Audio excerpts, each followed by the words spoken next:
فيا حب فيا وجد واشتياق لا يحد.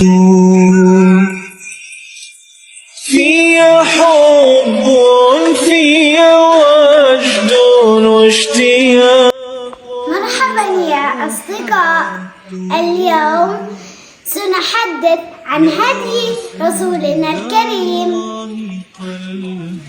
موضوعنا اليوم عن الرحمة.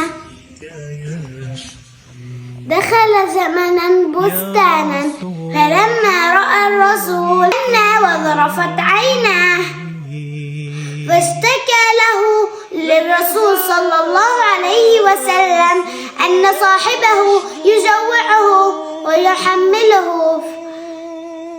ويحمله فوق طاقته.